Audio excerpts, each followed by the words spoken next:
In 1963, my predecessor, the great Arthur Miller, said as the threat of nuclear war lay heavy over the world, when asked to write in a time when diplomacy and politics have such terribly short and feeble arms, the delicate but sometimes lengthy reach of art must bear the burden of holding together the human community. The meaning of the word drama derives from the Greek dran, which means to do. And the word theatre originates from the Greek theatron, literally meaning the seeing place. A place not only where we look, but where we see, we get, we understand. 2,400 years ago, Polykleitos the Younger designed the great theatre of Epidaurus. Seating up to 14,000 people, the astonishing acoustics of this open-air space are miraculous. A match lit in the center of the stage can be heard in all 14,000 seats. As was usual for Greek theatres, when you gazed at the actors, you would also see past the landscape beyond. This has not only assembled several places at once, the community, the theatre, and the natural world, but also brought together all times.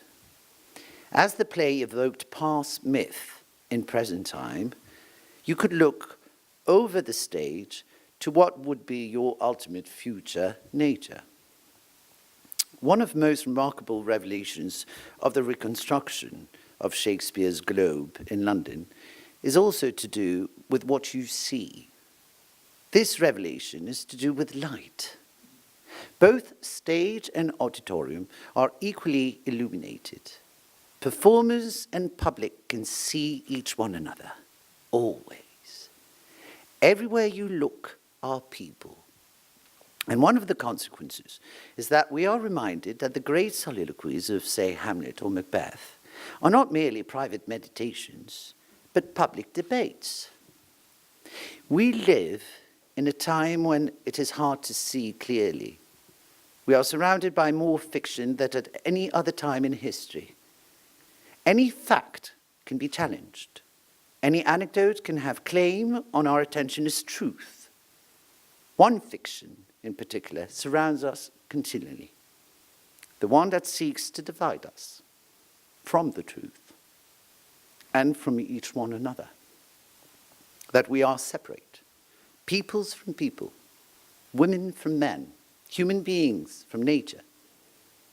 But just as we live in a time of division and fragmentation, we also live in a time of immense movement. More than at any other time in history, people are on the move, frequently fleeing, walking, swimming, if need be, migrating all over the world. And this is only just beginning. The response, as we know, has been to close borders, build walls, shut out, isolate. We live in a world order that is tyrannical, where indifference is the currency and hope a contraband cargo. And part of this tyranny is the controlling not only of space, but also time. The time we live in eschews the present. It concentrates on the recent past and near future. I do not have that. I will buy this. Now I've bought it. I need to have the next thing.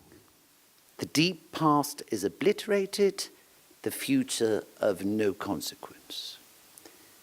There are many who say that theatre will not or cannot change any of this. But theatre will not go away, because theatre is a site. I am tempted to say a refuge, where people congregate and instantly form communities, as we've always done. All theatres are the size of the first human communities, from 50 souls to 14,000. And because theatre only exists in the present, it also challenges this disastrous view of time. The present moment is always theatre's subject. Its meanings are constructed in a communal act between performer and the public. Not only here, but now. Without the act of the performer, the audience cannot believe. Without the belief of the audience, the performance would not be complete. We laugh at the same moment. We are moved. We gasp or shocked in silence. And at that moment, through drama, we discover that most profound truth, that what we thought the most private division between us, the boundary of our own individual consciousness, is also without frontier. It is something we share, and they cannot stop us. Each night we will reappear.